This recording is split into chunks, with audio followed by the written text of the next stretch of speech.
Hello class 5 बेटा, ये shapes and angles वाला चैप्टर हम देख रहे थे। Shapes and angles, okay. Shapes and angles वाले में हमने यहाँ तक कर लिया था। आज फाइनल क्लास है, आज ख़त्म हो जाएगा ये चैप्टर। यहाँ तक हमने कर लिया था।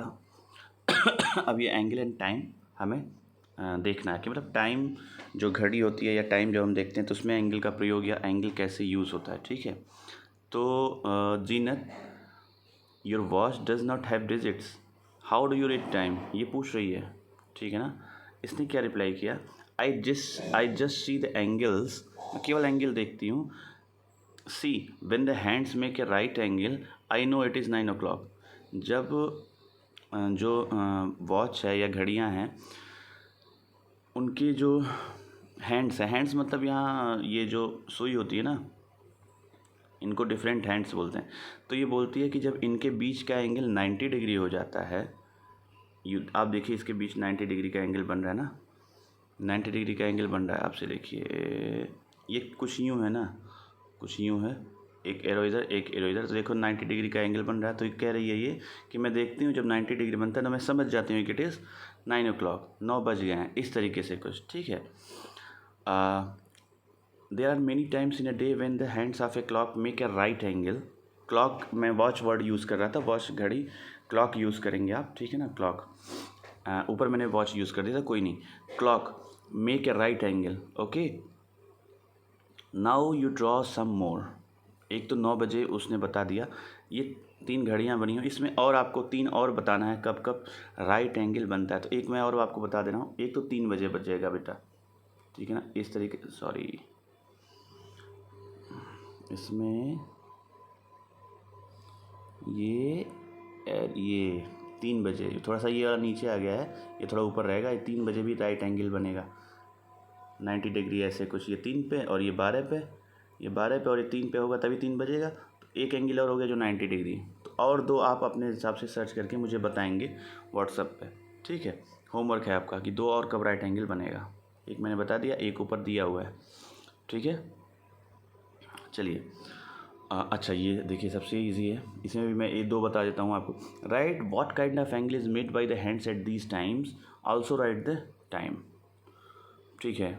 तो आपको करना क्या है ना, जैसे ये है, इसमें आपको बताना है कौन सा एंगल बन रहा है, एक्यूट, ऑब्ट्यूज या राइट एंगल, और फिर टाइम भी बता देना है, ठीक है ना। तो फॉर एग्ज़ाम्पल मैं इसे बताता हूँ आपको। ये टाइम है 9:10, ठीक है ना, 9:10 हो रहे हैं। और एंगल बन रहा है ऑब्ट्यूज़, देखो कुछ इस तरीके से बन रहा है ना, ऐसे और ऐसे, ऐसे बन रहा है बेटा। तो ये 90, तो ये होता ना, इतना 90 होता, लेकिन अब इससे ज़्यादा हो जा रहा है, यानी कि ऑब्ट्यूज़ एंगल हो गया ये। तो यही बस करना है पांचों केस में, आपको टाइम बताना है और कितना कौन सा एंगल बन रहा है। एक मैंने एग्जांपल दे दिया, remaining 4 that is this this this and this is homework for you. बहुत इजी क्वेश्चन है, इसलिए मैं करवा नहीं रहा हूँ, एक एक एग्जांपल बता रहा हूँ। जितना ही आप करेंगे उतना आपको ज़्यादा समझ में आएगा, ठीक है बेटा। चलिए, अब अगला क्या है, draw the hands of a clock when they make an angle which is less than A right angle, है ना। Also right the time. अब इसमें 3 ऐसा बताना है जो एक्यूट एंगल हो, कहने का मतलब लेस देन राइट एंगल मतलब एक्यूट एंगल हो, ठीक है ना। तो आप बनाना है आपको, है ना। तो एक कुछ भी, मतलब मैं आपको बता दे रहा हूँ, जैसे एक एग्जांपल मैं इसमें बता दे रहा हूँ। देखो, अगर 7 है, 7:30 बजाता है मुझे, 7:30 बजाना है, 7:30 अगर करना है तो कुछ ऐसा एंगल बनेगा। ये वाली जो सुई होगी ये 7 और 8 के बीच में होगी, और मिनट वाली सुई जो होगी वो 6 पे होगी एग्जैक्टली, ऐसे कुछ, है ना। तो ये देखिए एक्यूट, ये 90 से कम हो गया ना, तो एक्यूट एंगल ये बन गया। और टाइम कितना हो गया, 7:30, ओके। तो एक एंगल ये बन गया और ये टाइम बता दिया मैंने। तो इसी तरीके से 2 और remaining, this is also homework for you. बहुत ही ईजी चीज़ें हैं ये, that's why I am giving you homework, okay.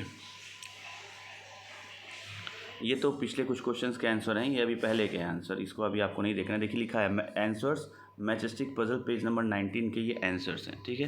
तो इसमें अभी आपको ध्यान नहीं देना है, ये मैं पहले करवा चुका हूँ। अगर आप इसमें कहीं फंसे तो इससे आप सहारा या हेल्प ले सकते हैं इन तीनों आंसर से, ठीक है बेटा। और हाँ, तो ये चीज़ें जो हो गई ये आंसर है पिछले क्वेश्चन की, ठीक है। इसमें बहुत ज़्यादा आपको परेशान नहीं होना, ओके। अच्छा, अब डिग्री क्लॉक, ओके। चलिए, Appu and Kittu are playing carrom board, Appu hit the striker, और फिर बोलता है ये it comes back at the same angle. जब हिट करता है तो बोलता है कि ये सेम एंगल पे कम बैक हुआ। तो सेम एंगल पे कम बैक कैसे हो सकता है? देखो, जैसे मान लो मैं समझा रहा हूँ आपको। देखो, ये इसने मान लो हिट किया, मान लो इस कॉर्नर से हिट किया, यहाँ कहीं हिट हुआ मान लो, तो सेम एंगल पे तभी हिट होगा। चलो अच्छा, आगे डायग्राम पे मैं बताता हूँ आपको, ज़्यादा क्लियर समझ। ये 3D सॉरी 2D में सही से बना नहीं पाया है। अभी आगे देखिए, यहाँ बना हुआ है। In the picture 3 points A, B, C are shown. Draw a line to show from which point Kittu should hit to get the queen. ये क्वीन को पाने के लिए ये B से हिट करे तब मिलेगा या C से हिट करे तब मिलेगा। बात समझ में आ रही ना? तो ये पूछा जा रहा है। If you want, you can measure the angle in the degrees using a degree clock. Degree is written as degree. अच्छा हाँ, जैसे हम 45 डिग्री मान लो 90 लिखते हैं ना, तो डिग्री एंगल ऐसे लिखते हैं 90 डिग्री। इसका मतलब हो गया एंगल, ठीक है ना। तो हाँ, अब इसमें आप बताइए, थोड़ा सा कॉमन सेंस लगाना कि इसको लेना है तो हम यहाँ से मारें, यहाँ से मारें या यहाँ से मारें। ऑब्वियस सी बात है, बहुत लोग समझ रहे होंगे कहाँ से मारना पड़ेगा। ए से मारना पड़ेगा। देखो, सेम एंगल पे लाने के लिए, सेम एंगल पे मारने के लिए, देखो जैसे ये मेन लाइन है, यहाँ से जितना डेविएशन इसका है उतना ही इसका भी होना चाहिए, तभी ये इस पे लगेगा। बात समझ में आ रही ना? जैसे ये लाइन यहाँ से चल के सीधी कॉर्नर पे पहुँच रही है, तो इधर वाली लाइन जहाँ से आपको मारना है वो भी यहाँ से चल के कॉर्नर पे ही पहुँचना चाहिए। मतलब यहाँ पे, ये नहीं कि यहाँ से मार देंगे तो लग जाएगा, यहाँ से मार देंगे तो नहीं लगेगी, ठीक है ना। तो यही चीज़ है, जो ऊपर ये वाला क्वेश्चन था, आप नहीं समझ आ रहा था कि कहाँ से मारा जाए कि सेम एंगल पे हिट हो, सेम एंगल पे निकले। सेम एंगल पे निकलने का मतलब क्या हुआ कि फॉर एग्जांपल, बात समझ में आ रही ना?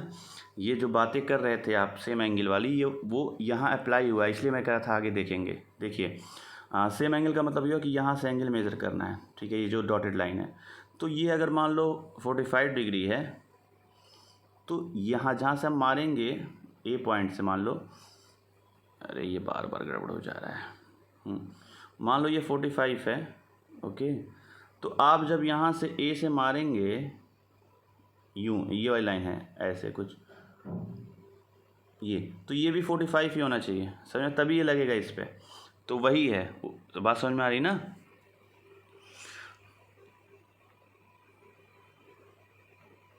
हाँ, इसने बोला ना, it comes back at the same angle. Same angle का मतलब वही है जो ए से मार के और सेम एंगल पे, सेम एंगल मतलब ये और ये एंगल बराबर हुआ, ये एंगल और ये एंगल, मतलब ये एंगल और ये एंगल बराबर होना, ठीक है ना। और ये यहाँ पे एक्सपेरिमेंटली हमने देख भी लिया, ओके। चलिए अब आगे देखते हैं, इसमें कोई डाउट होना नहीं चाहिए। सेम एंगल पे मारने के लिए हमें सेम एंगल ही लेना पड़ेगा। जैसे ये यहाँ पे अगर हमें लेना है ये क्वीन, तो यहाँ ये जो डॉटेड लाइन है इससे दोनों तरफ का एंगल बराबर होना चाहिए, सेम एंगल, जो कि ऊपर क्वेश्चन पूछा गया था, वो ये इसने बोला था या बताया था, उसी का एक्सप्लेनेशन है ये, ठीक है ना। चलिए आगे देखते हैं। अच्छा, अब एक्टिविटी है बेटा, फटाफट इसको करना है, इसमें ज़्यादा हमें समय नहीं लगाना है, चैप्टर ख़त्म करना है ना।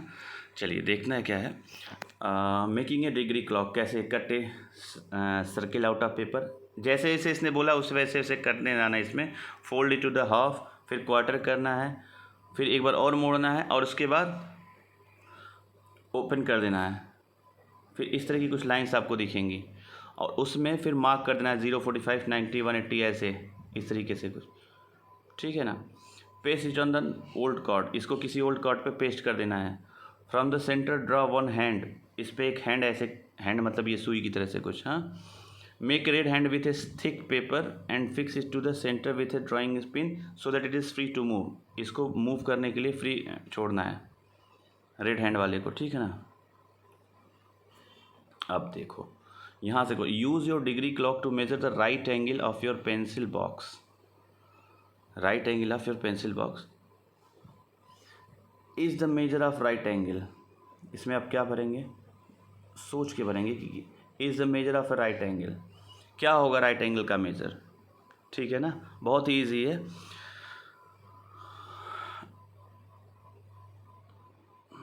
ओके, अब ये अगला क्वेश्चन मैं करवा रहा हूँ 1 2 3।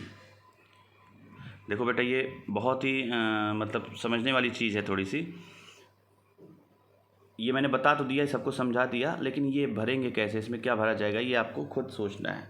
क्या होगा मेजर, यहाँ इतना दिया हुआ है, is the measure of right angle, क्या होगा राइट एंगल का क्या मेजर होता है, वो आपको पता होगा। आई थिंक काफ़ी बार मैंने बता रखा है, होमवर्क किया है। और ये चीज़ आपको समझ में आ ही गई कि सेम एंगल पे मिलने के लिए हमको इधर भी सेम एंगल लेना पड़ेगा, मतलब इधर जो एंगल है इधर भी रहेगा, तभी वो उस पे पॉइंट पे लगेगा, वो जाके हिट होगा। समझ रहे हो बात, तो ये चीज़ हो गई। हाँ, और इधर हमने घड़ी बना ली, क्लॉक टाइप की कुछ बना लिया।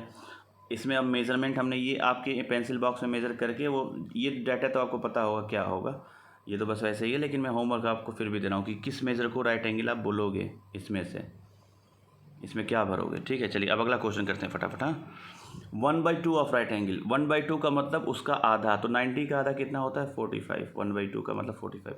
1/3 का मतलब, अच्छा 1/2 का मतलब क्या होता है ना, कि जैसे अगर किसी चीज़ का ऑफ लिखा है ना, ऑफ लिखा है ना इधर, और इधर राइट एंगल लिखा है और इधर 1/2 लिखा है, तो ऑफ की जगह मल्टीप्लाई लिखते हैं 1/2, और मल्टीप्लाई ऑफ की जगह मल्टीप्लाई, और राइट एंगल की जगह कितना 90 लिखेंगे। तो इसको जब सॉल्व करोगे तो 2 से ये 45 मतलब 90 कट के ये 45 आएगा। बात समझ में आ गई।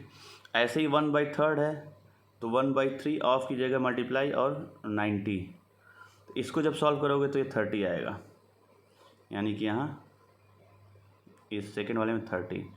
2 times of right angle, 2 times मतलब 2 × 90, वहाँ आ जाएगा 180। ठीक है ना।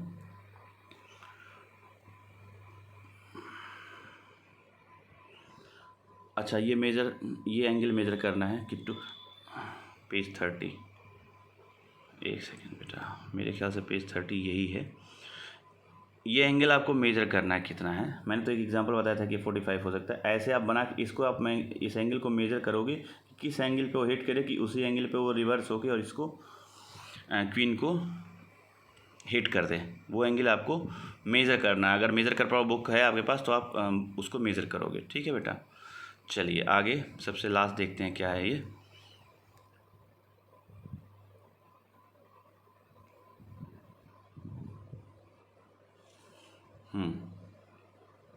चलिए, angles in paper aeroplane. Okay, take a square sheet of paper, fold करना है, fold corners of the centre your paper look like this. ऐसे कॉर्नर, अगर 2 कॉर्नर फोल्ड करेंगे इधर उधर से, तो इस तरह से कुछ दिखेगा। ठीक है, फिर fold the green triangle such that P and Q, इस तरीके से P touches Q, P touches Q मतलब ये इधर P था, इधर Q है, इसको जब ऐसे करके मोड़ेंगे तो P Q को टच करेगा। Fold the top 2 corners of this rectangle along the dotted lines, इस डॉटेड लाइन्स के अलॉन्ग फोल्ड कर देंगे फिर से। अब आपका पेपर कुछ इस तरीके से दिखेगा। There is a small triangle in the picture which has to be folded up, इसको स्मॉल ट्रायंगल यहाँ दिख रहा होगा आपको, जिसको आपको ऊपर की तरफ फोल्ड करना है। ठीक है, ओके। टर्न इट, देखो ये एक्टिविटी है, अगर पॉसिबल है तो आप करिए, नहीं तो यहीं से समझ सकते हैं। Turn it over and fold it in the half along the dotted line, इसके अलॉन्ग फिर मूव कर देना है, फोल्ड कर देना है। Now to make a wing fold the yellow edge over the red edge, red के ऊपर येलो वाले को फोल्ड करना है। Turn it and do the same on the other side as well, other side से भी ऐसा ही करना है। तैयार हो गया आपका एरोप्लेन। ठीक है, find the angles of 45 and 90 degree when you open your plane. अच्छा, जब इसको आप ओपन करो ना, कभी मान लो जब यूज़ कर लिया, ओपन कर रहे हो जब, तो उसमें देखना कि कहाँ 45 है और कहाँ 90 डिग्री, वहाँ आपको ऑब्ज़र्व करना है, बस इतना सा करना है। तो ये आप करिए, घर पे जैसे दे रखा है करिए, और नहीं करेंगे तब भी यहाँ से समझ लीजिए। ठीक है, अच्छा हाँ, हम योगा करते हैं, तो योगा में भी एंगल्स यूज़ होते हैं, एंगल्स विथ योगा। ओके, देखिए, Rahmat is doing yoga, these are the pictures of different asanas he does every day. ये अलग अलग आसन है। तो इसमें देखो एंगल, ये 90 डिग्री बन रहा है, ये एक्यूट है, ठीक है, ये एक्यूट है, ये ऑब्ट्यूज़ है, ये ऑब्ट्यूज़ है, ठीक है ना, ये भी ऑब्ट्यूज़ है लगभग, हाँ ऑब्ट्यूज़ ही है, और ये एक्यूट है। तो ये अलग अलग estimate the measure of many angles as you can made by the different parts of the body while doing asanas. तो ये चीज़ें हैं, कौन यू एक्यूट है, कौन ऑब्ट्यूज़ है, ये हमें देखना था, ठीक है। अब the D game, the last is you can play the D game with your friends. You can draw an angle. Your friend will guess the measure of that angle. Then you use your D to measure it. The difference between the measured angle, the angle, and the guess will be your friend's score. The difference between the measured angle and the guess you will be your friend's score. The one with one lowest score will be the winner.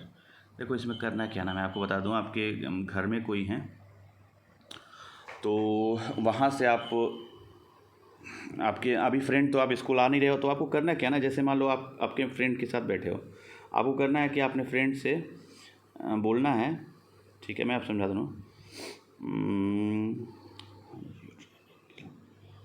ठीक है, आपको करना है कि आप अपने friend के साथ बैठे हो, हाँ, और आपको कैसे ऐसे करना है, कुछ मान लो आपने ऐसे एक एंगल ड्रा कर दिया। अब आपको अपने फ्रेंड से बोलना है कि इसको आप गेस करिए कि कितना एंगल हो रहा है। तो वो कुछ ना कुछ वैल्यू बताएगा, मान लो 45 डिग्री बताया उसने, ठीक है। आप जब मेज़र कर रहे हो इसको इससे, तो ये आ रहा है 49, आपके फ्रेंड ने गेस किया 45 और आ रहा है 49, तो डिफरेंस कितना होगा, 4 डिग्री का, ठीक है। अब क्या हुआ, फिर क्या करना है, जो डिफरेंस वो होगा वो आपके फ्रेंड का स्कोर होगा, ठीक है ना, वो आपके फ्रेंड का स्कोर होगा, और one with the lowest score will be the winner, ठीक है ना।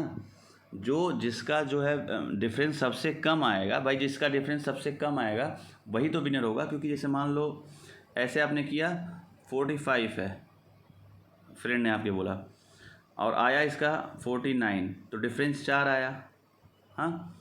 ये भी पॉसिबल है कि आप मतलब 45 आपने ड्रॉ किया है। अच्छा सर आपसे बता देता हूँ, जैसे आपने ऐसे खींचा एंगल, इसका आपके फ्रेंड ने बोला 45 है, लेकिन इसका एग्जैक्ट आ रहा है 49, तो डिफरेंस 4 का हुआ। लेकिन ऐसा भी हो सकता है कि आपके फ्रेंड ने 47 बोला और 49 आ रहा है, तब डिफरेंस का कितना होगा, 2 डिग्री का, तो ये 2 डिग्री वाला विनर होगा, समझ लो ना बात। जिसका डिफरेंस कम आएगा वो ज़्यादा एक्यूरेट हुआ ना भाई। जैसे ये 45 आपके फ्रेंड ने बोला है, 49 डिफरेंस 4 का, लेकिन ऐसा हो गया कि आपके फ्रेंड ने 47 बोला और है 49, तो यहाँ डिफरेंस 2 का आ रहा है। तो जो कम डिफरेंस वाला होगा वही विनर होगा, क्योंकि इसका एक्यूरेट ज़्यादा है ना, यहाँ तो एक्यूरेसी कम हो जा रही है क्योंकि 4 का डिफरेंस आ जा रहा है। तो ये है, ये गेम है, आप अपनी फैमिली मेम्बर के साथ भी खेल सकते हो, ठीक है। चलिए इस तरीके से चैप्टर ये ख़त्म हुआ। अगर कोई डाउट है तो पूछिएगा आप हमसे। और यही 2 chapter, the fish tail and the ये शेप्स एंड एंगल्स, यही आपका PT1 में आएगा, हालांकि मैं ग्रुप में भी डाल दूंगा। चलिए कोई डाउट हो तो पूछिए। Thank you. बहुत अच्छे से शेप्स एंड एंगल ख़त्म हो गया। किसी को कोई डाउट होगा तो स्क्रीनशॉट लेके भेजिएगा। Thank you.